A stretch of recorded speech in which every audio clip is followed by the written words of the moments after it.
a roll call for us. I know we have a couple people that are going to be dropping in and out of the meeting based on some work commitments. I think I just saw the chat there from Nicole. Check that real quick and what she said. Oh, it has a camera off, Nicole. Yeah, not a problem, Nicole. Thank you very much for that. So on a roll call, not in alphabetical order. Again, it's pretty informal. Dr. Murray, did I see you on here? Just go ahead and give you a yes. I'm here. Thank you, sir. All right. Dr. Scott? Yes. I see you there. Thank you very much. Dr. Stovak, I saw you, correct? Present. Thank you. Ms. Brinkley, Elizabeth, I didn't see you yet. You on there? And I believe Elizabeth is not going to be able to join us until later, if at all, if I remember correctly. Mr. Haas, Jeremy? Here. Yeah, there you are. Thank you. And Nicole, yep, saw you at the camera. You're taken care of. Thank you. Ms. Sloan, I did see you on there, correct? Yep. Thank you. Mr. Danza, did you get on here? There Yes, you are, sir. sir. Thank you. All right, Mr. Stallworth? I didn't see Rollins yet. Okay. Mr. Lemon, I saw you, correct? Thank you. Mr. Rohr, did I see you? Steve, did I see you on there? I don't see Steve. No Steve yet. Okay. And Coach Howard's going to be absent. And to Miss Sloan, I haven't satisfied this other open position yet with the Southern Nevada Football Coaches Association person. Granted, again, I know we don't recognize football coaches or any other coaches association, but I really want to have a Southern football coach on here. Just haven't accomplished that yet, and hopefully you and I can work together to get that done, Miss Sloan. So we got to get that person in. Okay. Thank you. All right, with that, let's go ahead and go to page 4. Our Sports Medicine Advisory Committee from the national level. This is the NFHS. And I included page 4 in here and really looking ahead to our first meeting next year. And again, we'll get into a potential date and site and all that kind of stuff. But looking ahead to next year, I just wondered if we want to develop something like this, what the NFHS has as a mission statement and goals of the committee. And more so than anything, it's probably just for transparency's sake for our membership, to say that we do have a group in together and recognizes us officially. Again, our schools know that. We'll send out some minutes again from this meeting. We'll discuss it at our board meeting, do a little recap of this, and also then create, besides the mission statement, goals of the committee. Speak freely. Again, throw up your hand if you want, or just jump in. We don't have that many of us. It is a pretty informal meeting. I think it might be valuable to have this. We can always, as I say, borrow and steal from what other state associations do, in this case what the National Federation does, and coming up with some goals. Or maybe all of you want to send me a bullet point, on what you think would be a goal that I could add, and we could collectively as a group create our own goals of the committee and create our own mission statement. I'm going to go ahead and just kind of go, let's go one at a time down the realm here. Ms. Sloan, start with you. What do you think? Would this give us some legitimacy with our membership and with our board if we have some kind of a page like this? No, I'm in full support of something like this, and it would also help with our health services, that we would show the communication that takes place between the committee, the NIAA, and the schools. No, I think this would be valuable. Okay, and if I put that task to you to write one goal, a bullet point, that could be something along these lines. And again, I know if we mix over goals and bullet points, that's not a big deal. We can figure that out. But you feel comfortable, you could send me one goal? Sure. Okay. And I think I will, if you're okay with it, I'll take on the mission statement part of it. And it might just read just like that, but I'll see what some other states have too in terms of mission statement. Dr. Stovak, what do you think? Can you send me a goal of the committee, especially with all your work, obviously, at the university and what you've gone through? I'm sure this exists at Nevada. Sure, no problem. Okay. Dr. Scott, same to you. Give us. Good with that. Do your best to give you a couple goal things. Sure. Okay.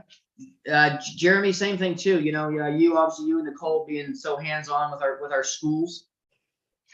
Yeah, Like I'm you just help reading. us do something. Yeah, I'm just reading through some of these, and like the first 5, sound great. They're basically what we're trying to do as a committee here. Are we assuming that we have nothing right now? We have nothing for our group? Correct. I'm assuming we have nothing. I haven't found anything in my files from before. It's not to say that Mr. Thompson, my predecessor, did something like this, and I will I just thought about like, well, I'm gonna just reach out to him and call him right after this meeting and just ask. But I don't see anything in any kind of past files that have gone Yeah. through. So Yeah, I have no problem creating a goal for it. But just reading through this looks pretty solid. I mean, it looks like they're specific enough, but also, not so specific that we're kind of paints us into a corner. So these all look pretty good. So I think if we kind of stay along these lines, this would be ideal. okay, Kyle, from the official side of things, I'm sure you could probably add a little bit different perspective or a bullet point for us. What do you think? As also reading through these, I thought these were pretty comprehensive. I would like to see maybe some verbiage about how information is disseminated. I didn't see anything specific to that, through administrators to coaches to whatever. Just something on how we would pass the information on.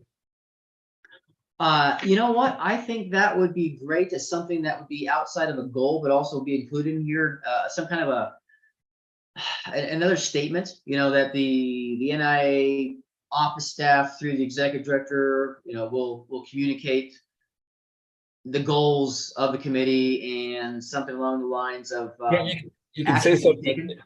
something to the effect that we will keep them advised of any new and upcoming information. That way it does become a goal to keep them Yeah. advised. That's great. Yeah. All right, Kyle, that's yours to write. Okay.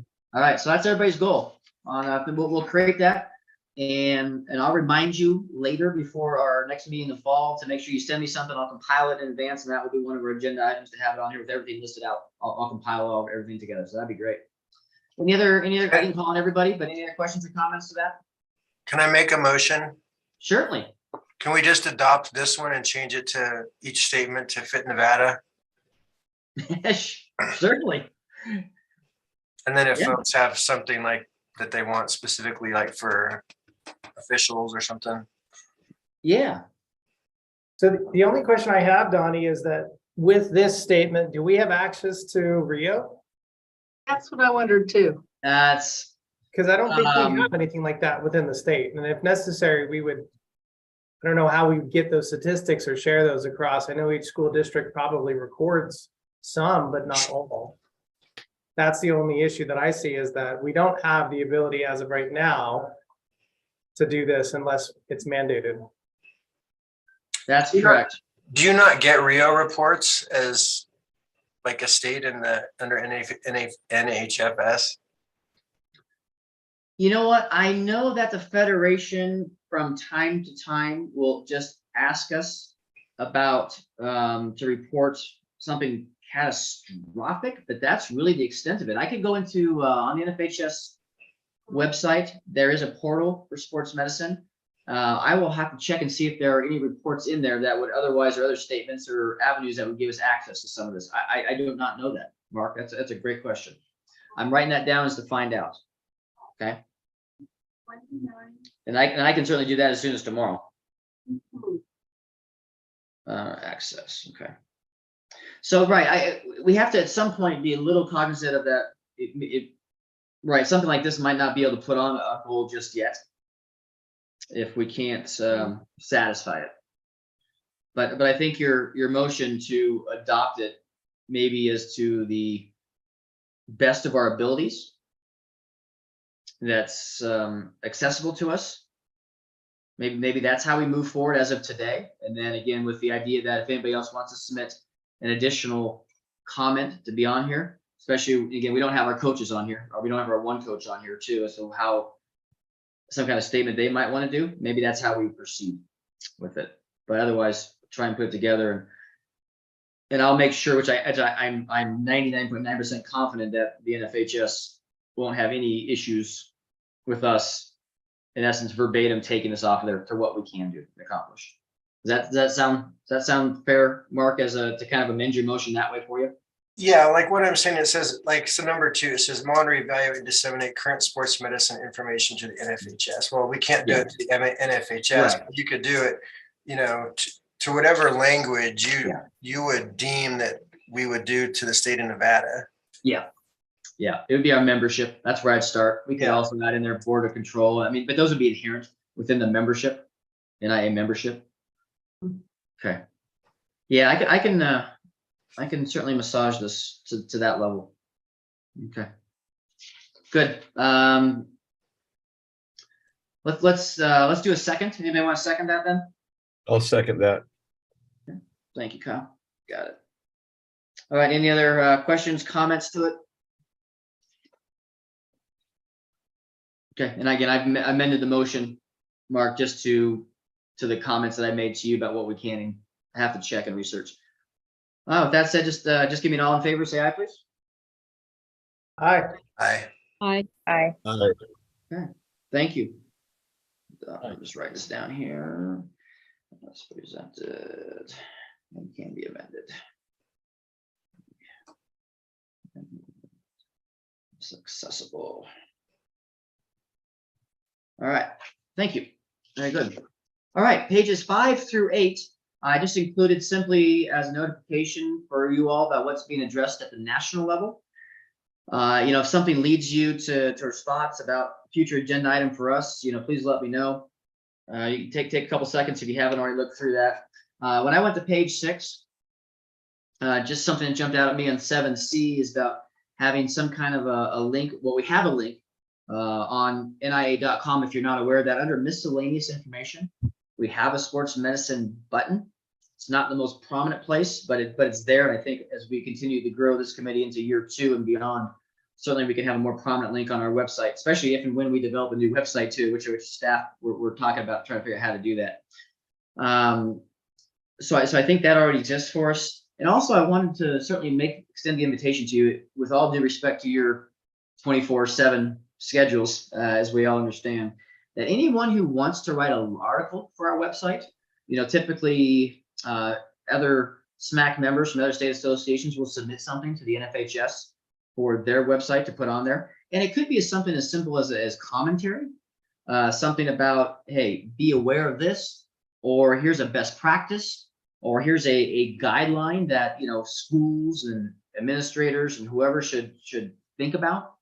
I know one thing that, Jeremy, you sent me your slideshow from the Nevada Athletic Directors Association's conference. I love that. I pulled some of those things, as Jeremy knows, into, which I'll address a little bit later, into our event management guide. But I'm going to put his slideshow, Jeremy, with your blessing, I'm going to put your slideshow on our website on the SMAC, because it's just a nice thing for people to see, and I think it's something that I also use, in our preseason meeting as well. So just things like that. I don't want anybody to be shy. Again, I realize your schedules are 24/7. Trying to find time to actually write something, and in whatever way, shape, or form that might be, is difficult to do. But please always feel free to say, "Hey, Donnie, put this on the SMAC page there on your website, so schools have access to see something like that." I would love that, and that's how we maybe start relaying to everybody that yes, we do have a committee, and it's an active committee. We're trying to do what's best for membership and to keep everybody informed, right? That's kind of going to go to some of our goals on that page that we just talked about. So any questions, comments to that? People feel comfortable doing something like that if you find some time to do it?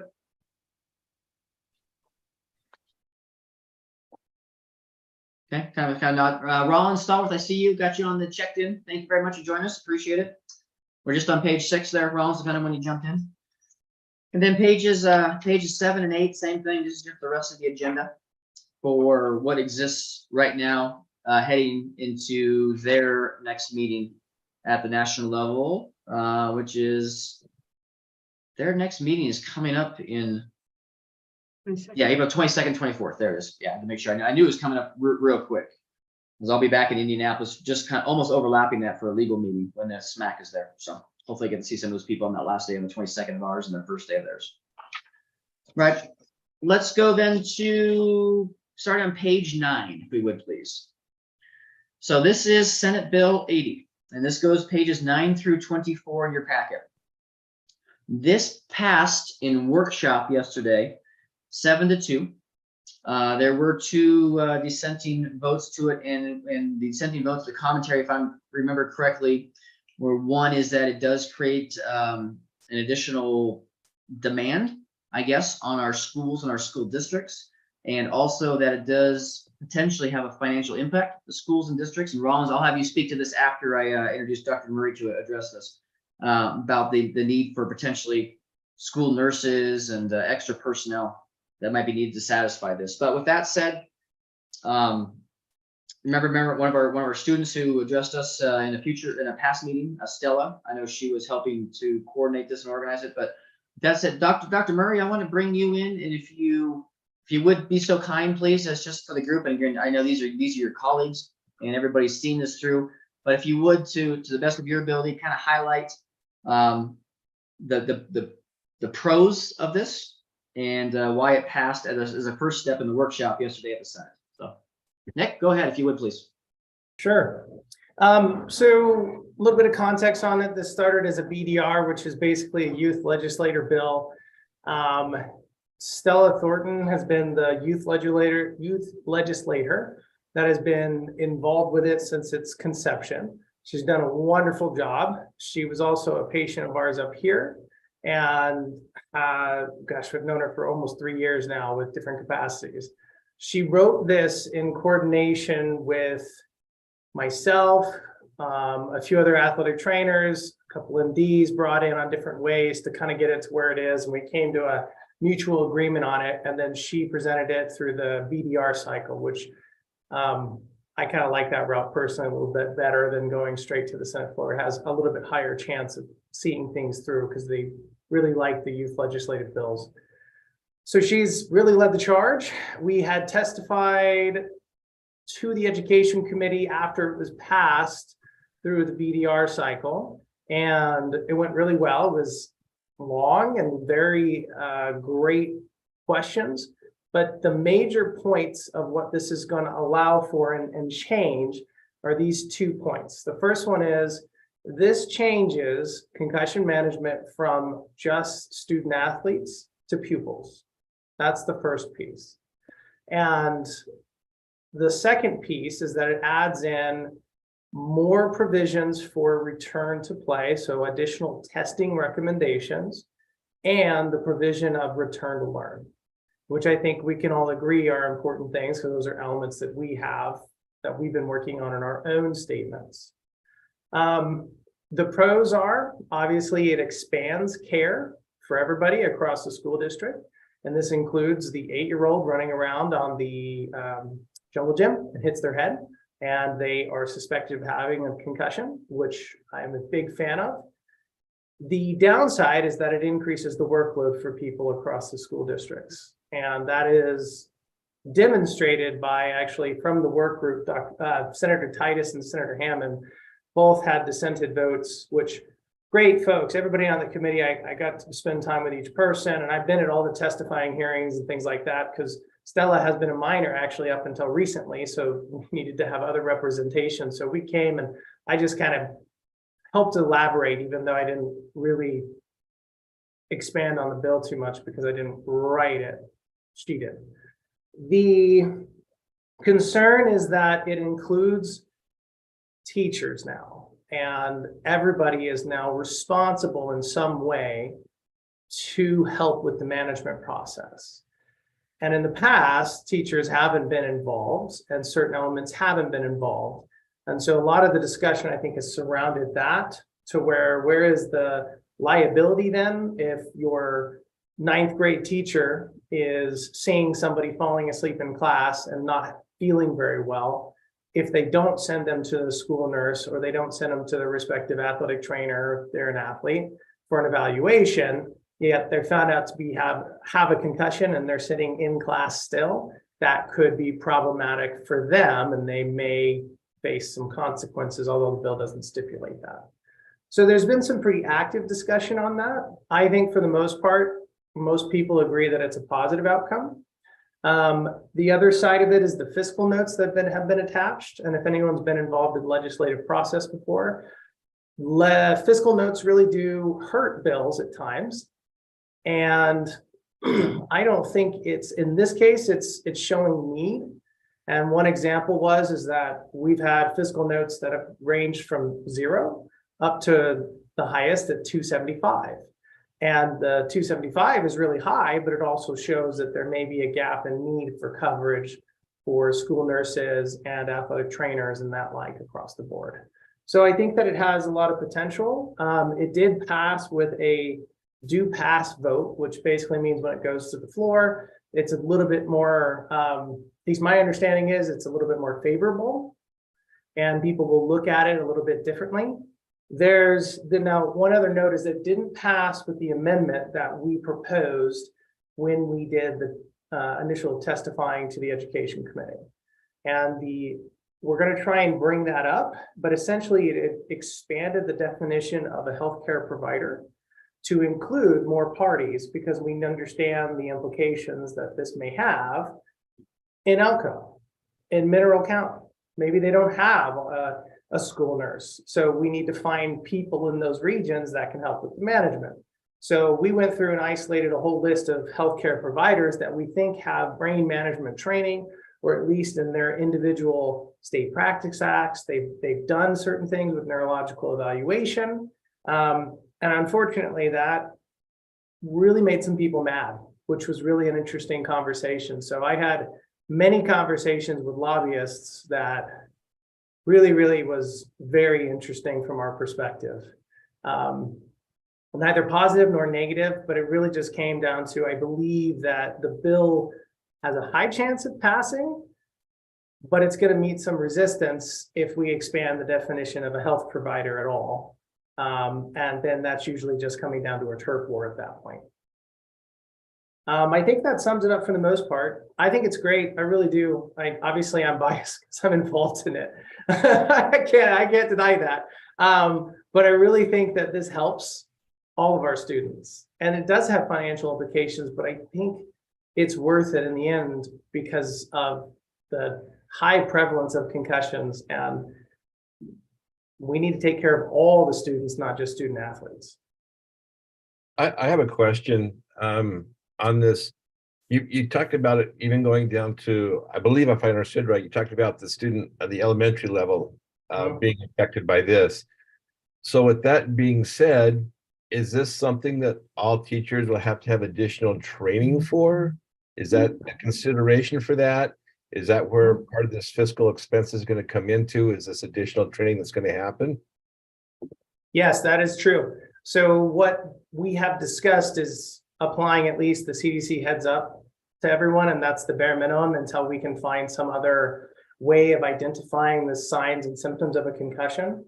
And that'll be added on to the teacher's training, which some of the fiscal notes do include, like the hour or whatever it is to have those persons take that training.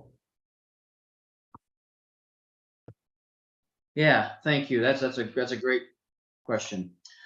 Rollins, I'm going to bring you in. You and Pam, as our changing over president and vice president of our board. This is something that we will bring up on April 12th or 13th. Nick, I'll see what day and time frame you're best available. I'll get those to you next week, and so we can jump you in on a Zoom call with our board meeting to do exactly just this again, an explanation and a recap. Rollins, to you, when we spoke, what is Washoe County doing right now and looking ahead with this bill to meet the requirements? And I know that's talking about possibly 4 additional nurses being vetted through, and then Ms. Sloan, Pam, I'll come back to you as well as how Clark County may already be in good shape with this. But Rollins, I'll turn it over to you for a little bit, just an explanation what's happening in Washoe County, please. Well, first of all, I want to thank everyone for their participation in this committee and the movements that we've made so far on this. Number one is we're behind the curve, and I wish Pam would have went first, because they've set the standard in the state with regards to having ATCs and doing what school districts need to be doing, especially the size that they're at. We're playing catch up with Clark County, and they've set the model and the standard for which every school district should try to follow. And I appreciate the work that Pam has been able to do for us in my office specifically in terms of providing the data and information with regards to what their ATCs are doing, how they're doing it, how it's been implemented, and what they're doing. So with that said, we're behind the ball a little bit, and I think our district knows that. I think I think that our office has been shouting from the mountain for a couple of years now about the fact that we've been behind the 8 ball with regards to what we're doing. I know I listened to Jeremy a while back at a recent at our NIAA conference, And it was really, really enlightening. I took his PowerPoint and took it to our athletic directors, and it's gotten a lot of traction. So with that being said, we have met with our district accounting and budgeting department. I know that we had a meeting last week with our department along with the school nurses. What was kind of interesting is that they jumped really quick on adding the school nurses and jumping on that standpoint, because our schools don't have a school nurse designated at every specific site. They kind of do a rotating basis. So they really jumped on that aspect of increasing some funding necessarily for the school nurses. They weren't as receptive as far as the 3 to 4 ATCs we're looking forward to add in the district to provide all of our schools with a half-time to /3/4 time ATC on our campuses. So this bill will only add to our abilities to get that done and get that taken care of and increase the pay for these individuals as we do that. So that's where we're at as far as Washoe County is concerned. And if I may, real quick, Donnie, on that, because I was in that meeting with the CFO and the clinical coordinator for the nurses, and it went really well. We had some great points. I think the fiscal note from Washoe County shows us that we do have a gap in coverage, and that this can help to bring us into the next stage that we need. I was a bit alarmed with the total amount and the increase in the nurses. And I didn't actually fully agree with it. I actually made some proposals with saying that athletic trainers can do these. They're trained a little bit differently and they can't do some of the other functions, but that was met with some pretty stiff resistance. And I understand the reasons why. But in more of the sports medicine side, I feel really strongly that athletic trainers are the boots on the ground. They're probably going to be the most effective folks for this type of care across the schools. And so there's an opportunity to adopt other models. And I heavily pushed them to explore those models. And they said they'll definitely take a look at it, which was a positive. Good. And I would like to add that it almost seems like it was an us versus them kind of thing. And I wanted to try and did my best to stay away from that in some of those earlier meetings and communications we had. And I don't know if UNR and what they do for us was really brought up in that meeting, but it almost seems like the nurses in the district were somewhat threatened by the ATCs. And the reality here is that I don't think they truly understand that there's a whole complexity of concussions and what the ATCs do and know about this situation over and above what they bring to the table. And I want to say that I don't think they necessarily agreed with that. But that's kind of the battleground that's been laid a little bit. And I told her, I said, I don't want to step on anyone's toes. But when my son had a concussion, my son went to the ATC. He did not go to the school nurse. And so that's where we're at right now. That's very interesting, Rollins, and just the possible combativeness or at odds between two different groups that are trying to serve the same purpose, but right territory. So Jeremy, you can relate to that, I'm sure. yeah, I can. Absolutely. yeah. And funny, We face some of the similar conflict down here for many different reasons. Yeah, and Jeremy, I'm going to come back to you in a second. After again, I realize our state's made up of more than just Washoe County and Clark County, but Pam, because again you're on this committee. Mark, yeah, hang on, I'm gonna come. Mark, I see your hand up too. To both Marks. Pam, just a real recap as to where you think you stand Clark County wise with this, if this bill were to ultimately be enacted. Well, I'll tell you from the athletic trainer standpoint, Jeremy and his crew do an amazing job, and we are far advanced than a lot of other places, even nationwide. And I can't thank Jeremy enough for what he does. The concern on our end, and I've talked to our head nurse, is the fact that this will require additional nurses, because we too do the same. We do the same thing as Washoe. Our head nurse rotates among schools. And so we do not have a dedicated one at every school, and that's K-12 as well. So that is the biggest impact. That's their biggest concern right now from the athletic trainer side of the house. We are fully staffed. We will be fully staffed next year with a trainer at every school. And how many schools are we talking about, Pam, just to let everybody know what that Um, number is? We have 38 high schools. So, and we have 11 in Washoe County. So that, you know, and so that's a major difference, and they're able to get 36 schools with an ATC. Unbelievable. And I'll tell you, and I cannot thank, and I'm so happy that Jeremy's with us on this. It's because of Jeremy's leadership, and I'll just tell you that. Jeremy, up to you, just kind of where you stand, then I'll go to Mark Danza and then Mark Skoback. Go ahead, Jeremy. Yeah, I don't really have any other comments about this bill. I think it's great, and whatever we can do to make it work. Okay, thank you. Mark Danza, go ahead, please. Thank you. Yeah, I was just curious about more of the discussions. I mean, I wish we would have been invited to talk in some of these discussions with some of these parties. That's one thing I wish we had a little bit more heads up in this group. I think that's some information that should have been shared. Like, hey, we're going to be having discussions about this with these people on these. Like, I would have liked to be a part of it, because I'd like to hear some of the discussions that the nurses were having about the athletic trainers and what the actual contentions were. Another thing had to do with the training. Who's doing the training and what training is it? I mean, the heads up program, I'm not going to lie, it is about, I don't even know if I call it basic. Like, I don't know if that is something that's sufficient to actually train somebody on concussion stuff. I mean, I've done presentations at the schools I've worked at where I talk about concussions in the classroom, what the teachers need to know. And it's, I see where their contention is.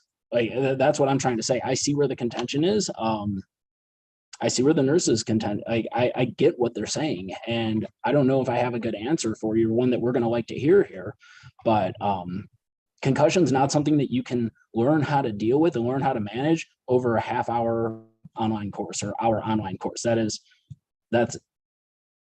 I don't know, if we're banking everything on the heads up concussion, I would sort of almost like take a step back on that, because I don't know how good that program is and how comfortable people feel having worked in a school with 100 and whatever teachers. I don't know if I'd want them responsible for a lot of things. I just have a lot of conflicting thoughts on this. No, thank you, Mark. I appreciate it. I'm not sure how to answer that on our end. I know I've stayed out of this. I know the NIAA has been obviously named in this along with all the other different groups, and I know from the get-go I've taken a step back and left that go through a process through other avenues. So I don't know if that's right, wrong, or indifferent. I think the main thing is I wish we would have all been included in some of these discussions. I think that's to help get that information to this whole group as opposed to getting it secondhand. Yeah, no, it's well noted. I appreciate that. We'll see where we go from here, I guess. Right. Appreciate it. Yeah. Mark Soback, go ahead, sir. Yeah, so I have several questions. Are the nurses going to go stand on the sidelines and cover the games? Like, I guess I understand the turf battle when you get into any medical profession, but it seems like there's one, if your nurse is traveling all around between different schools, I think they're going to get overwhelmed with all these, but I just don't understand that part. To clarify some of these things in this bill, what is coursework completed at school but not participating in a classroom? Nick, I'm going to bring you back in. You're going to be much more knowledgeable on this than I am. Where is that at, Mark? Page 13, number D.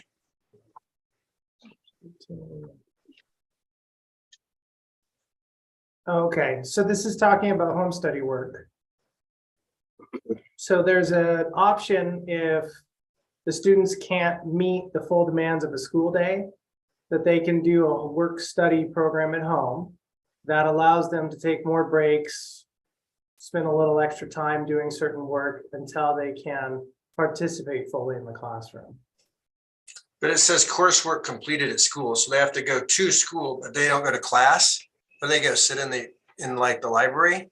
there are some options. Yeah, some schools, like they gave an example for Carson High has like a specialized room where people can go to complete certain work or take tests and things like that if they're like enrolled through a homeschool program, and so they can participate there where it's less visually conflicting, less noise, able to take more breaks, those type of things. And I just have one other question. Why is the misdemeanor part in here?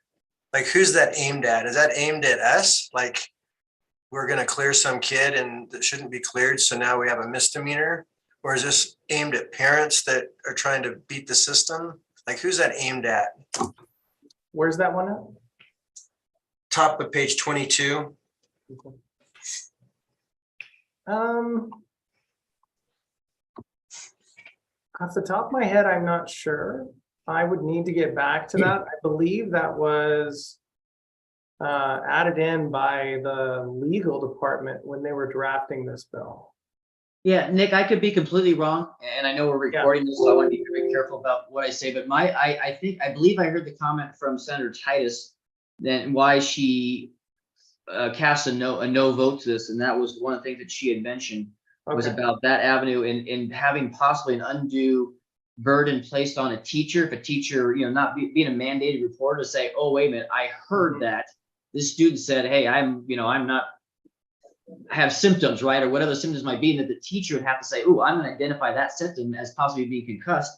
And therefore you now need to report that to the school nurse. That if a teacher doesn't do that, or just happens to not really recognize, my student just told me something that I should take action on. It was, maybe an undue burden on the teacher, or as Mark just said, possibly a parent trying to say, don't say anything. We want you to go play. You're in a student capacity, not an athlete capacity. And therefore get in the classroom and, don't let anybody know that the lights or the bells or the whistles are affecting you cognitively. So I think that maybe makes sense. And I think that as written, so a person who willfully violates, I think there has to be intent. And I would say that is, I think, yes, I remember this conversation now. We've had a lot, sorry. And I have some answers for you, Mark, too, on a couple of those things you brought up as well. But willful in this context means that like an athlete specifically has a diagnosed concussion and we're not handling it appropriately, or the teacher says, I don't care if you have a concussion, you still have to take this test. So I think that's the intent. And I do understand the use of the misdemeanor. And I'm not a huge fan of that. I don't want to penalize people because there's some freedom there, but I don't know. Does that answer your question, Mark? Yeah, it just seems like a risky thing to be putting in a bill like this. It's just going to hold it up. And I'm just going to make the comment. I think 5 years to review a concussion policy is way too long. Yep. Yeah, in the actual amendment, we pushed that down to 2. And then the amendment didn't pass because of the pushback from the different organizations. So the hope is to come back with that. And it's not, the amendments can always be passed in a non-legislative session, which allows us to update it and say, no, we're going to do every 2 years because it doesn't impact the actual bill itself. Real quick, Donnie, if I may, to address Mark's comments, totally understand what you're saying about the CDC stuff. CDC heads up. Unfortunately, it's one of the best things that we have at the moment, and you and I both know that it has shortcomings, but the literature on it is pretty clear that when you do an intervention group that has CDC heads up training, it increases awareness. We all understand that increasing awareness doesn't mean that you're trained to do it. But in this context, in this bill, I believe that we have an opportunity to create more comprehensive training for the state that could come from the NIAA. That is an opportunity for us to be able to provide some training materials for these folks that could go out and be more effective, and we can have more control over that in the long run. In terms of like the conversations with the nurses, realistically, when we are meeting with different parties, and we don't meet with everybody, some people want to meet after providing a fiscal note, or we'll have a lobbyist reach out. We don't really get an opportunity to include other parties because it's just, hey, we want to meet with the authors of the bill and then have a conversation with you guys real quick to explain our point. And so walking into the meeting, at least with the Washoe County meeting, having been there, the the implications of those meetings are not to represent the NIAA. They're simply because I've testified on the bill and I'm hoping to provide context to the bill. And then they provide their reasons and we usually just listen. We don't go back and forth with, well, what about this? What about that? I don't think that's our responsibility, or it hasn't been the responsibility. So it's a little difficult to get these meetings scheduled because they're random at times. I'm sure you guys have had those meetings. So hopefully that answers those. My only thought is, are you talking as a member of the SMAC, or are you talking simply as Dr. Nicholas Murray? Just me. Okay. Just me. Mhm. When we're testifying for the bill, I got permission from Donnie to testify on behalf of the SMAC and myself. And our positives for it, and saying that we think it's a good thing and we understand the pros and the cons. But when we meet with these individual parties, it's not representing the NIAA or the SMAC at all. Okay, well, I'm thinking about the trainings. I mean, my job in the district, I work with emergency teams at the schools. We practice CPR. They do a video every quarter, and I drill them every quarter. Every quarter, I'm giving them feedback about how they're doing CPR wrong, a skill that they refresh every 2 years in person, and they're refreshing every quarter. And I'm always saying, hey, we got to put our hands here. Hey, we got to do that. Like, and that's CPR. That's something that we've been doing for a long time. This concussion stuff is new, and it changes every 10 minutes with that stuff. So I'm like, the training that's going to go behind it, saying that we're going to develop it. Well, one, who's going to develop it? Is it going to be this group of people here? Are we going to have a smaller subgroup somewhere else? And how do we monitor it? How do we test these people on it? And knowing teachers and how much they enjoy the videos at the beginning of the year and how much they pay attention to those videos at the beginning of the year, how well is it actually going to be enforced? It's one thing to have a bill and legislation out there, which I'm all for having some kind of more stringent concussion legislation. That I'm not trying to say I'm not for that. I'm just wondering, are we just setting it up to fail? And that's my concern. And I don't want to be putting something out there that is just sort of destined to fall on deaf ears and just get negative response from the public. Like, all for it. I just don't know how to go about it. I don't know the best answer of how to go about it at the moment. And I'm just worrying, throwing things together and trying to get it together. And I know it's not just throwing things together. There's been some thought and time put behind this. I get that. But knowing from the other side, having been in the classroom, worked with those people, what their response is going to be, that's what concerns me. No, all great points, because we don't know what's going to happen on the Senate floor. We really don't. I'll be there for it and provide testimony if necessary on behalf of the NIAA and then myself. So I'm not sure. I mean, realistically, we bring up some great points. That's where recently I've been less optimistic of it passing on the Senate floor, honestly, just for a few issues like that. But, you know, I in this process, we've learned a heck of a lot. And I think we're moving in the right direction. So yeah, I see some positives.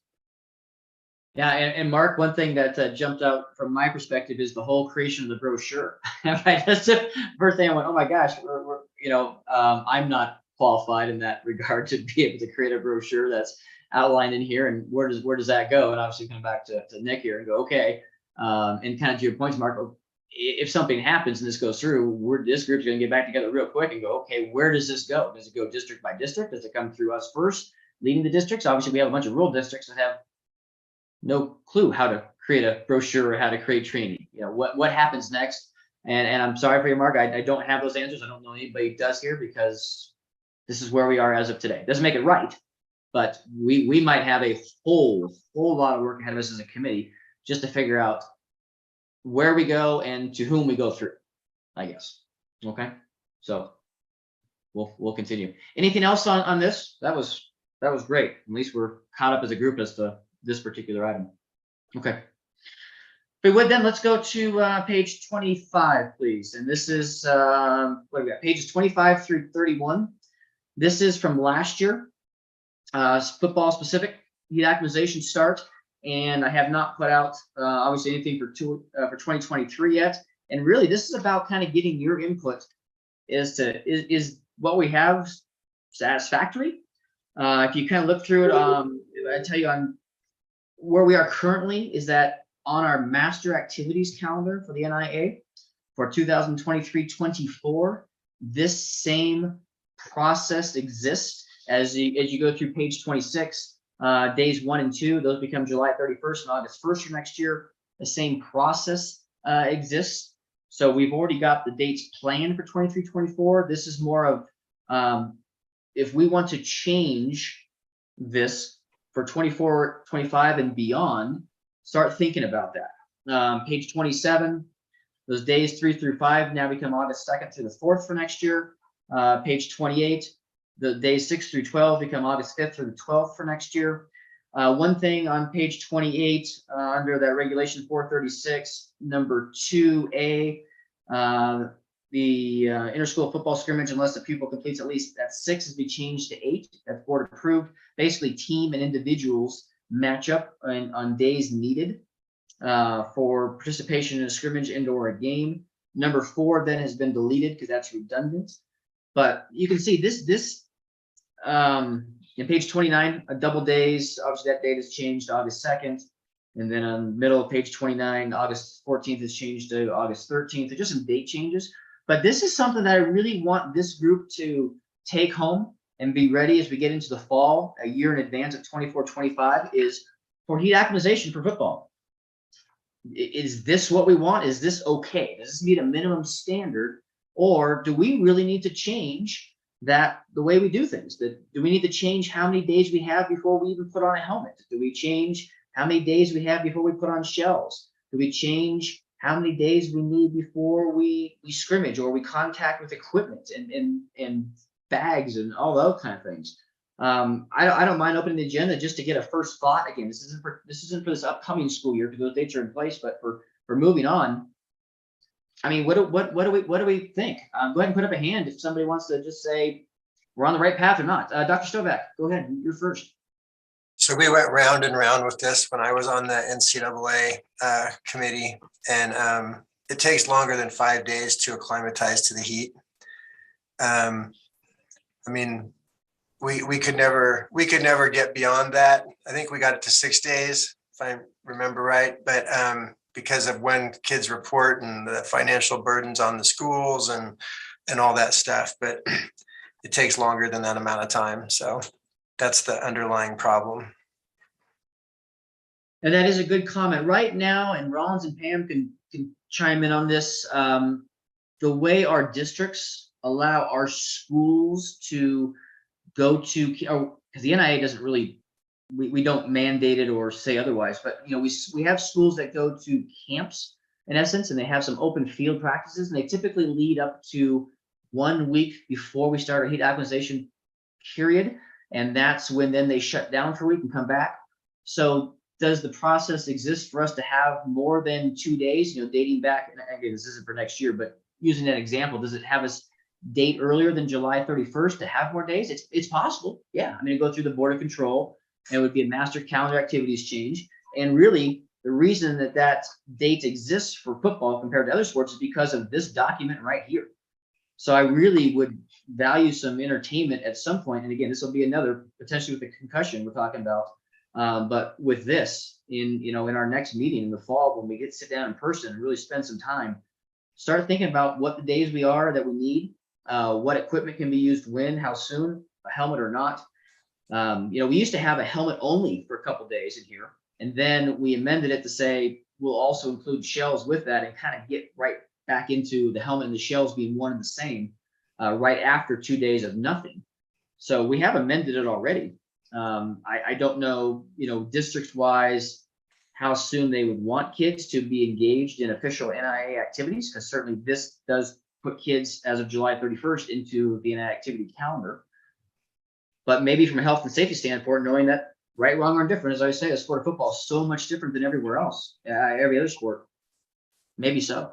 So anyway, so Mark, to your comment is yes, this is possible that we could, for a year, develop something that is possible to implement on a master activities calendar for 24-25. So Rollins, what do you old football coach, and bring you in there? I mean, what we know what we have in place for next year. We know what we've had in place now for a few years, but is this thing that maybe needs to be overhauled? And Rollins, does it start with this group right here? What do you think? Well, one of the things that's changed over the years, and I'm going to age myself a little bit, but back in the day, and let's use Washoe County School District as an example, because we do offer our summer school football conditioning program that we've offered for 30 years in the district. In the olden days, when we did that, and say in the 80s, when I was mid 80s, when I started coaching, we had 6 weeks of summer school with no gear or anything, just weight training and conditioning. And then usually what happened is after those 6 weeks of summer, that program was over, there were 2 weeks off, August 1st through the August 14th. Everyone had the 2 weeks off, and then we came back and had 2 weeks of double days even before school started. Well, what's happened with the school calendar over the last 5 to 7 years has been the school, back in the day, school started that Tuesday after that holiday in September. Well, now if you look at it, Washoe County now is starting the school somewhere in the middle of August now. So what's happened is the summer school program has really kind of butted into the start of football conditioning period by the NIAA. So the way our schools have been working recently has been our summer school conditioning and weight training class has basically ended the Friday before that Monday's acclimation period starts. So our kids have already been going 6 weeks into it. And actually some of those programs, that last week of July has been a real hot spot where the coaches have used that last week as their full contact camp.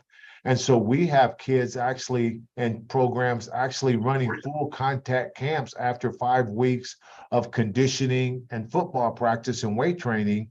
They spend a week in full gear, or 3 days in full gear, going to full contact camp and doing all that. And then on Monday, they start the acclimation period and can't wear anything. And here we are, been doing all of this for 5-6 weeks already. So most of our programs have actually started our programs later in the summer, so it bumps right into that acclimation period, and they're just continuing to go on until the season actually starts and we can get full gear. Pam, what is Clark County's stance now? And I apologize for not exactly knowing, but in terms of using gear now in the summertime in camps. No, that's still not permitted. Okay. Yeah. Okay. Well, the gear that can't be used, I don't want to confuse here, is that the gear that can't be used is school district issued gear. But what we basically have we're in the same situation as Washoe. But I'll tell you this, that we do have high schools that go to Utah for camps, and then they have to rent the pads and the helmets from the camp. And that's been a big bone of contention here. Why are we having our kids do that? But then again, we consider that a non-district event. But yeah, it never made sense while our kids are going to camp and then they have to come back, start all over again with heat acclimatization. Yeah. Mark Stovak, go ahead. I get that you do that. I think that works well, but do you have kids that come out that don't do the summer school and then they show up and they've missed all that training? And is there a rule that they can't participate? Because it looks like they can participate. I would say that we have, Pam, I'll go ahead and answer for Washoe County. I know that we have a small percentage. I would probably say less than 10% of the kids that go out for football did not participate in the summer program and all of that. And the coaches identify who those kids are. And most of those kids, we know who they are because when they show up, they don't have gear, they don't have anything. And so they're put on a little different trajectory than we are. They'll follow the NIAA rules in regards to the 9 to 10 day or 5 day before they can put on X, Y, and Z and so forth. But we all follow that we all follow that now. You know, we actually have kids that go full contact camp Wednesday, Thursday, Friday, and Saturday, and rotate the days they're hitting. Those 4 days, they'll hit 2 out of those 4 days in a full contact day period. And then on Monday, we start the NIAA acclimation period, and they can only just recently, we were not even able to wear our helmets to those. And so here kids are been going 3 to 4 days in full gear. And on Monday, they come back and they can't even put their gear on, and we have to just be in just our spirit packs running around for the if we want to do the acclimation days. You're saying that they have gear on during like the, whatever you call it, the summer school? Yeah. Yeah. Thank you both. I want to go from our official's perspective. And Steve, thank you. I appreciate you joining the meeting. I know you joined quite a while ago. Just to acknowledge you that you're here. Steve first, then Kyle. From an official standpoint in the North and South, respectively, you know, when we have those first scrimmages that you're all working, do we see that kids are even prepared for scrimmages, or just, again, this is a commentary, you're not being held to anything, or do you feel like we do have a little bit of a challenge and that we need to do something a little bit more up front to get our kids ready, even for just scrimmages? So go ahead. Let's go Steve first, and then Kyle. Steve, if you're on there. Yeah, I'm here. Yeah. I haven't noticed a lot of issues. The biggest issue I see early in the season in scrimmages and even throughout the season is hydration.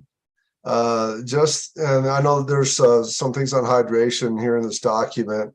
I see kids all the times going down with leg cramps and stuff, and I believe, just from my own experience and being out there, that these kids just are not pre-hydrated during the week. You know, it's one, you can't just start drinking water the day of the scrimmage and expect your body to be acclimated to this heat and this, you know, this exertion that these kids have on a football field. So the schools really need to push this hydration earlier in the week. So that's the biggest issue I see. Yeah, we give them water breaks, and you know the coach is pretty good about that. I don't think that's an issue. As officials, we have the right, and we do stop the game for a extra hydration break. We try not to interrupt the flow of the game. It have to be a natural break, like a change of possession or something like that. But I think our guys up here in the Reno area are pretty good about doing that. I imagine the South does the same. They have a little more of an issue than we do up here, but we get hot up here too. But I think hydration is the biggest issue I see, or lack of it. Thank you. And Kyle, same question to you, because obviously it's hotter longer, but also more hot intensely a little bit earlier. You know, what are you seeing about kids when they first start up, the first time you see some teams out in the field? I think the biggest things that we're seeing is same thing what Steve was talking about, is these kids are coming out these days of finally getting into pads, get some repetitions in, so they get overheated that way, and then they're not hydrating. We see in scrimmages, we see a lot of kids, even in the early first weeks of the season, kids are going down with the cramps, heat cramps or whatever. But I think usually, as far as as a general rule, I think the acclimation isn't just necessarily getting acclimated to the heat, it's also getting acclimated to your body and what hydration you need. I think that needs to be emphasized along with the acclimation to the heat, is this is the fluid intake I need, and not just water. I need other, electrolytes or whatever. But I think that should be part of the acclimation, is emphasizing acclimating to your body, not only to the heat, but also to the water consumption. There we go. No, thank you. I mean, I'm writing some of these things down is to have some other, at least in the immediate future, before we potentially design this a little bit, is just some other points of emphasis and what that's about, seeing the difference, for what we have in our state. Nicole, and I know you're on your phone. If you have a chance, if you're still available to answer, you've been in the school for a while now too. Kind of what are you seeing with our students? And do you agree basically with Steve and Kyle, and hydration is the biggest thing, and we'll leave other contact and stuff like that to some of our other doctors in here if we potentially redesign this. But what do you see, Nicole? You're on there. I am here. Sorry, I am taping some softball players for a game, but We understand. if Jeremy and I are usually on the same page, if I'm going to throw Jeremy out if he wants to fill in for me while I finish taping. Sure. Jeremy, what are you seeing? What do we need for heat acquisition for football? It's hard to say. I think the water issues that were brought up, I mean, are fine. But I don't know if the heat down here is really always a hydration issue.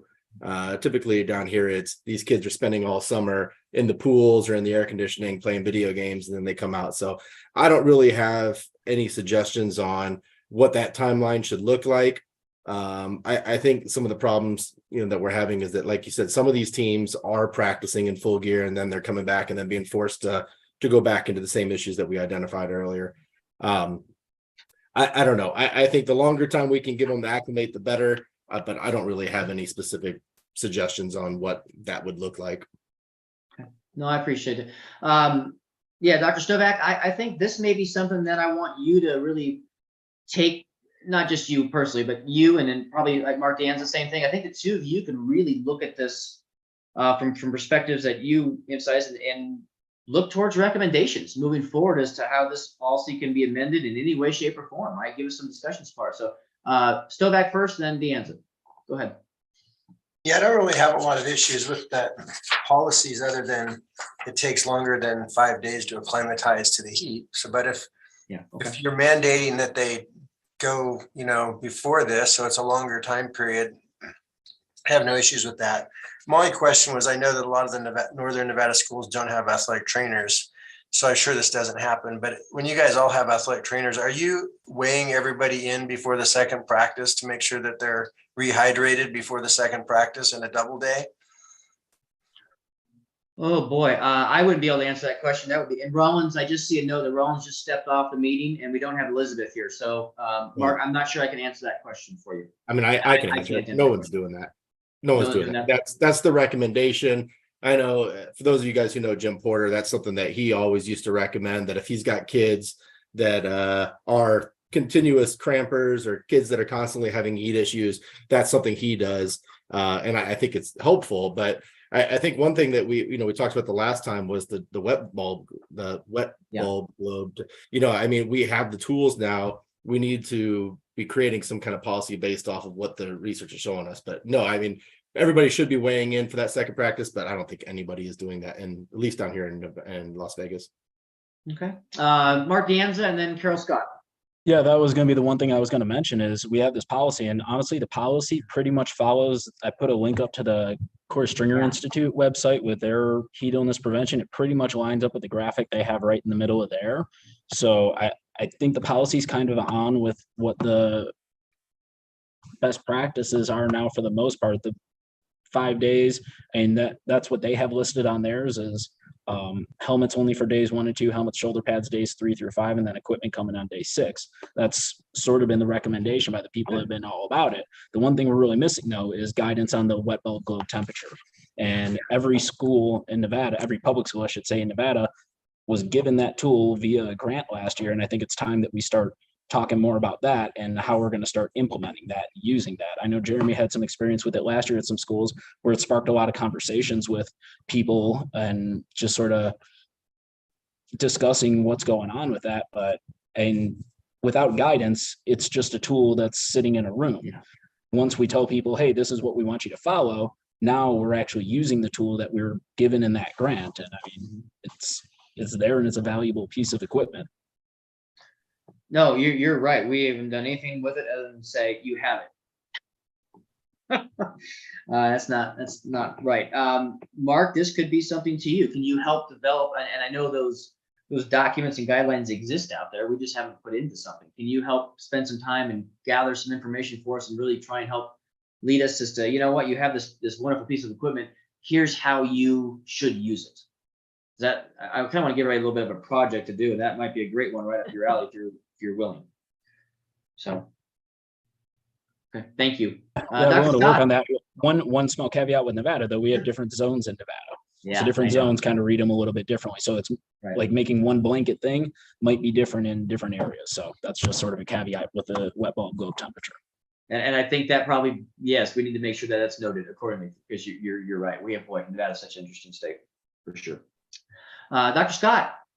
Hi. Donnie. So Corey Stringer Institute, I'm with Mark on that, and they actually can be very helpful if they will review our policies, look things over and make suggestions, but they also rate us. And there's a whole page about how our policy rates on their website and how we do well in certain areas. We have a lot of N's for no's though. And it's not that we want to do everything exactly the way they want us to. We weren't able to in the past just based on our schedule, but it certainly doesn't hurt to try to hit a few more of the marks that they have recommended, especially when anyone in the country can get on their website and say, look, Nevada doesn't do this, or this. So I do think we should update the policy, and at least we can use what they've given us some feedback. At least we can use that to say, hey, we can do this and change it, or we still can't, but we know where our deficiencies are. Hey, Donnie, can I jump in real quick one more time? Yeah, go ahead, Steve. One thing we might want to consider when we're talking about risk minimization for both concussions and hydration issues is having the sub-varsity contests in football, how their quarters reduced from 12 minutes to 10 minutes. If you knock off 8 minutes of the contest, you have a 16% reduction in exposure to hits that could cause concussions, and also a 16% reduction in time on the field. Now, varsity games typically take place at night, and so it's much cooler, so it's not much of an impact. But freshmen and games often start at the very hottest part of the day. And when we're talking about hydration issues, that really becomes critical, and even more critical for Clark County, which is even 120 degrees out there on the field. So that's something we might want to consider, that the NIAA can mandate that sub-varsity contests will only have quarter lengths of 10 minutes instead of 12. Thank you. So here's kind of some things I've got. Carol, if you would, I would really appreciate you being able to, for our next go around, bring to the table, in essence, a position letter. And I don't mean, it's not going to put you in any kind of wrong position, with the association like that, but what we're missing and maybe how we can satisfy some of our inefficiencies, based on, again, what Corey Stringer rates us as, and look at it and say, hey, everybody, in NIA membership, this is what I want to show you. This is where we are ranking wise, grade wise. This is what we can potentially do to make changes, or at least conceptually, to satisfy some of those. And then Steve, to you, I think it'd be great for you next time to bring to the table, in essence, a discussion and maybe even a proposal as a JV, time frames, right? Game quarter times being reduced, and why. Actually have a. And again, that's not going to put any bad burden on you, right? I'm going to ultimately bring this to the table to our officials, organizations, our membership, ultimately our board of control. Maybe it goes forward, maybe it doesn't. But to say, look, this is coming from some SMAC members. We at least need to talk about it at another level outside of our SMAC group. I think that'd be great. So, again, just like I have Mark Dianza really coming about and looking at, sorry, flipping through the pages here. Mark, where did I have you? The WBGT. Yeah, stuff. thank you. Sorry, the web bulb closed. I'm sorry. I'm like, I just lost complete train of thought there for a second. So yes, All right. and again, how to, again, even with the different zones as a caveat of understanding, we have some differences, but again, how we can implement those for use and make them worth something. I think that would be a great project too. So, anybody else I missed with regards to this part of the packet here? Some good stuff. Make sure I don't see any hands up from this missing here. Yeah, like I said, more than anything, I really want to find a way to use this group and make it very valuable to not just say, hey, I don't want to, wasting my time, but we really do need to go forward on some things, just like some of our other committees. I know, our sportsmanship committee, for example, we have a lot of things conceptually we've talked about, but we haven't enacted anything yet. We're going to come to another meeting on the 12th, and I'm going to tell people, all right, we keep talking about the same thing, let's do something. So, but this group has not been to that yet. This is only our second real meeting to go forward, and but we're going to make some real big progress from here on. So those are some good assignments to get us going. All right, if nothing else there, then I'm going to keep us moving here, wrapping some things up. Pages 32 and 33. This is our updated interim health questionnaire form. Our Form E still exists. I don't say it's an old form. This form will most likely disappear sooner than later, as soon as our regulation for taking the full physical on a yearly basis gets enacted. So this is in place probably for just one more year, Form E. But with that said, in Form E, if you were to look down the questions that are asked, I guess this might be something. I know, Carol, you've been gracious enough to be really involved, with the updating of the physical form. But this might be a project for all of you as well to come back.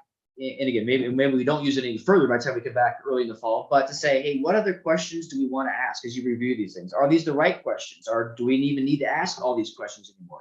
Do we need to ask more questions? Do some of these questions need to be amended in the way we ask them?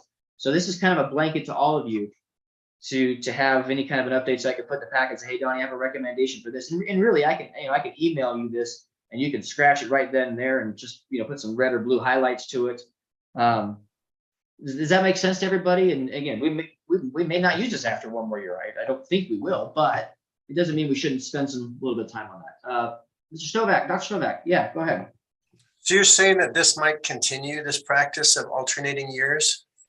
It is going to exist for one more year this year, because our full every year have to take the physical is not mandated yet, but I think it will be very soon.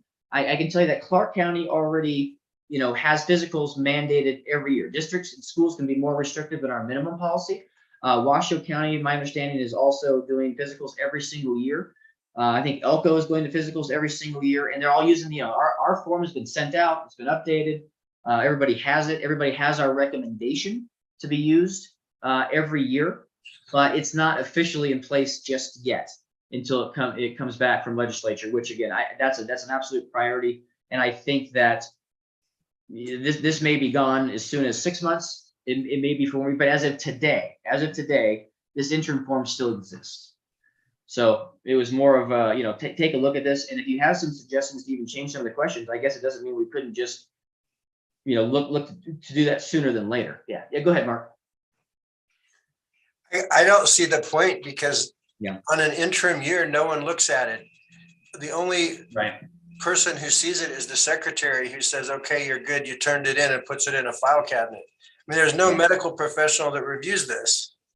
Right. Nope, you're right. It's just hanging out in there in this loose. We're going to get rid of it much sooner than later because it doesn't serve a purpose anymore. No, Pam, go ahead. Two things here. It was my understanding that this form was going away. Yeah, it is going because it's already been communicated to schools that were using the new forms for the physicals.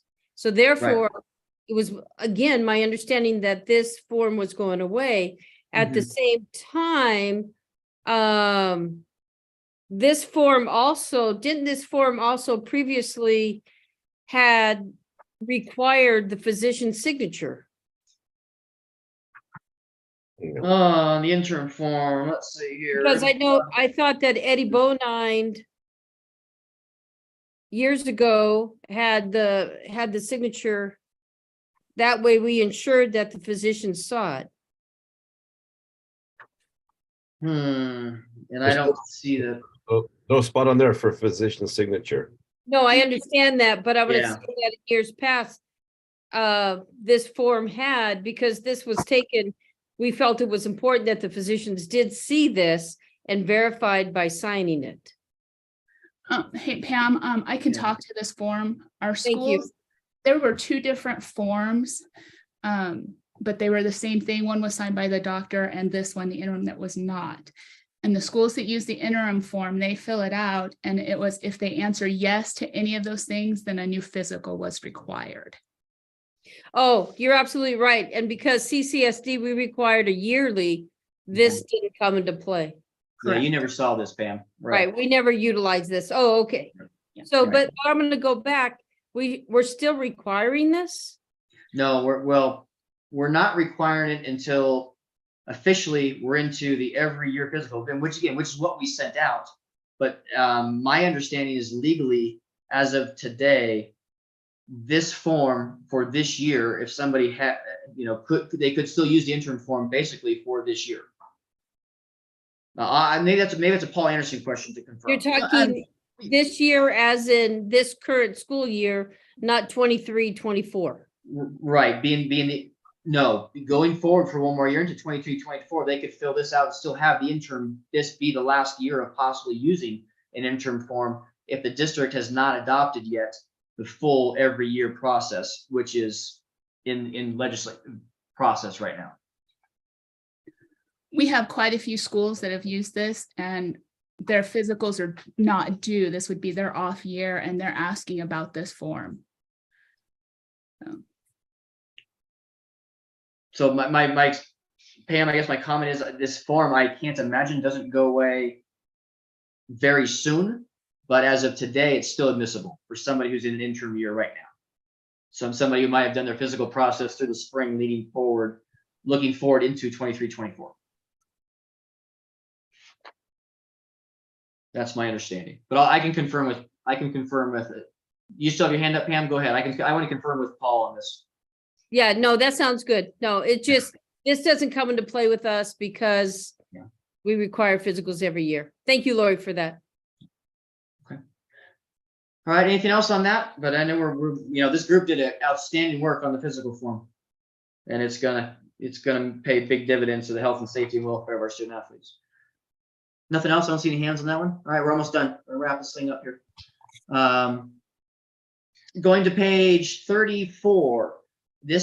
We're in development through our sportsmanship committee, an event management guide that will definitely be very, very soon, start of next year, being adopted as a statewide guide. And it's really just to help eventually it's going to include principals as well as looking forward now to athletic directors and administrators and game management. But what I wanted to point out too is that's page 34 is just a cover page of it. We designed an international manual and incorporate this into other things that we have some ideas on our staff. But going to page 35, just some notes on sports medicine.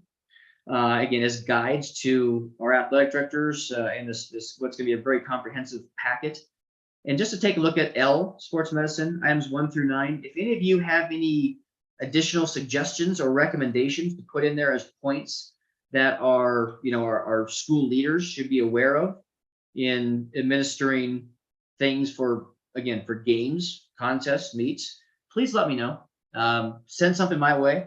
Half of this stuff is stuff that's came up development. Obviously, it's not all that comprehensive. It's only 9 items on there. And some of it also came from what Jeremy put together with our NIAA conference, which kind of, he and I matched some ideas and some guidances. But it's just that. If you have something else, say, hey, Donnie, please include bullet point 10 or 11 or whatever, and this is how it should read, send it my way. Just email it to me. I want to include it. I don't want to be missing something. And again, this is basically meant to be a how-to guide or a what to look for guide. Okay, and we're gonna get this to our schools, officially launching it. I'm gonna introduce it again to the board coming up, and then we're gonna adopt it, and it'll be out to schools. So this clearly isn't the whole packet. This is just two pages, and just one page of as an example. We'll create a really nice document out of this thing. So it's got a lot of game and event management stuff that's in there. It's got sportsmanship statements and codes of conduct for different groups, officials, student athletes, coaches, administrators. Got all that kind of stuff. But this is the sports medicine aspect of it, and you can see there's not much to it. So that's all it is. Just a recommendation. You have something, email it my way, please. You can see how it should read, just in a bullet point type of format. All right. Last thing in there is just showing the emergency action planning program based on a lot of different things that are going around our state. I know that Pam and Rollins knows as well that when we get into our preseason meetings, we've really got to stress to our schools what this is. These are just some examples of those pages. You all know what this Anyone Can Save a Life program is, and you know how comprehensive it is. And we don't have in here the fill-in forms of who's responsible for what, going to AEDs. But obviously, you've heard some of that was going through the NFL, the checklist of, do our schools know where their AEDs are at each venue? They know who's responsible for getting it. And so just to let everybody know more than anything else, we're going to really work with our schools to do the very best we can to make sure they're prepared and they know what's expected of them, so they don't get a call in the media going, hey, this happened and why didn't you respond? Did you have or did you not have a plan in place? And part of that, again, I know the Raiders got an email about, hey, in Nevada, they're not checking off one of the items because of this, that, or whatever. One of the items was, the NIAA doesn't have per se a map for every venue of schools where their AEDs are located. And so we need to make sure we understand our schools have a map that's along these lines of what's being recommended. So yeah, Mark Danza, go ahead. Yeah, quick question. I actually have to run here short. We have a class starting on emergency planning and emergency management, so I'm going to be running to that. But one thing I wanted to ask, how feasible would it be to have every school upload an EAP so that everyone would have access to it? Great. Is that something that's feasible where yearly they could upload it to a central database? Mhm. And like, let's say you're a visiting school that's going somewhere. You want to know what numbers to call, who on site would be involved in an emergency, the address of the location, because I mean, if you're on a soccer field on the other side, you would have, like, if you don't know the address, you don't know the address. And that's the first thing they ask when you call 911. So that's just something I've sort of been thinking about, is having just sort of a centralized database where each school uploads an EAP somewhere so that it's just there. And if you need to pull it up on a phone, you can pull it up on a phone. Another thing I'd love to discuss, and I wish I wasn't leaving right now, but I unfortunately have to, is there any possible way we could have a dead day where there is nothing else except for practicing an EAP on every site? Like the day before tryouts, have coaches involved actually rehearse an EAP and rehearse emergency procedures. Like I said, it's something that I do on a daily basis. I go to schools, I do emergency drills with them. We drill every school, every quarter in CCSD that has EADs, which is soon going to be all of the schools. I think it's something that's beneficial because we don't do that after school. We do it during school hours when there's teachers on campus, but once they leave and once the school nurse leaves, well, who's going to do what and who's going to be wearing an EAP? And I wish I wasn't signing off in the next 30 seconds, but unfortunately I have a class full of people that are staring at me, looking at me like I'm crazy, and I do have to go to them. Hopefully Jeremy can fill me in on this conversation later. Yeah, I will. Thank you, Mark. Have a good class. Thanks for joining us today. Thank you. So to piggyback off what Mark said, if I can for a second. Yeah, go ahead, Jeremy. Nicole actually had this idea, this last summer about if we could do it in some kind of app or if we could have QR codes. So if we just had some place where we had all these EAPs listed, we could put up QR codes at different spots in the school, and anybody, whether it's a coach or someone sitting in the stands, could scan the QR code and be taken right to the emergency action plan, know where the gate's supposed to be that they're supposed to be going out of, know where the nearest AED is, know where, whatever they would need. This was an idea that, Nicole had for our community partnerships with some of the parks and stuff like that. But this is something that could easily start with, the school districts themselves by having these QR codes up where anybody could just walk up, scan it, and would immediately know where the nearest exit is, immediately know where the closest AED is, and things of that nature. That could be something that could be done with minimal cost and great effectiveness. That's fantastic. Pam, obviously I don't have Rollins on here, but this is something let's you and I and Rollins and some other district leaders, and maybe something ultimately even to run by the superintendents that, this is what we're looking to do. One is to mandate, at the start of a season that each team has their one day to practice a plan. And we'll, with that plan, that we can then have a centralized database. And and two, just have a practice plan and have a plan. So have a practice day and have a plan. I think those are two very good ideas that could really come to fruition. So that, Pam, I think this is something that's going to take us into a good presentation in the fall season. To do this. Right. Yeah, go ahead. Go ahead, Kyle. I was just making a note here about these EAPs, and I don't know if it'd be helpful or not, but on the fire department, we have EAPs all the time. I mean, I don't know if you'd like a copy of a recent major event or a copy of a small event to kind of see how we lay them out. Yeah. They are very detailed and very site specific. I don't know if it'd be helpful or not. I'd be more than glad to, submit one or two for you guys to take a look at, to see how to see how we lay them out and how, if something does go down, the type of stuff that we would be looking at as first responders. Kyle, if you would please do the very best you can to find something that you think would be in best similarity of a high school facility. And so that way we can at least look at something that's not so gigantically robust that you're looking at, a major venue, in a downtown area. We're looking at a high school football field, for example, or a high school basketball gym. And I realize you don't have that, but something that relates to that as best as possible. Going, hey, I can just fill in some blanks and cross out this and substitute this. If you wouldn't mind taking some time to do that, Kyle, I'm going to write that down. That would be something you could give to us, and I could get out. And Absolutely, absolutely. Okay. Thank you. That's a great task for you to do, and we can move forward. Okay. All right. Anything else for the good of the order? We got some duties ahead of us, and we're going to really take off, I think, in the fall with a lot of things we're doing. I'm excited. Sorry it took us this long to get back together from our fall. Yeah, Mark, go ahead. So that. I just put a question in the chat about, did it ever get resolved, like who actually gets the PPE form information? Does it go to the schools? Does it stay with the physician? It did. It stays with the physician. The main one that we had any debate about stays with the physician. We did solve that, and we did put that on our forms. Yes. So the schools just get the clearance, cleared or not cleared? Correct. Correct. Good question. All right. Anybody else? Make sure I don't see any hands up.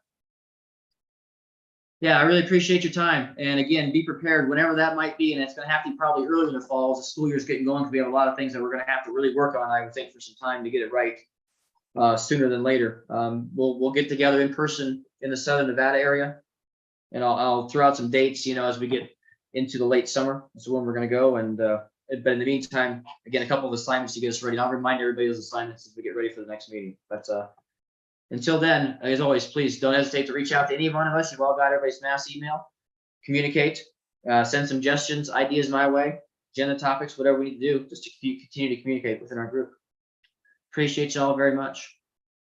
A lot of incredible knowledge here. Incredible knowledge. So, all right, we'll adjourn it. All right, Be have well. a good one. Okay, until next time. Thanks, Thank you, Donnie. everybody. Thank you.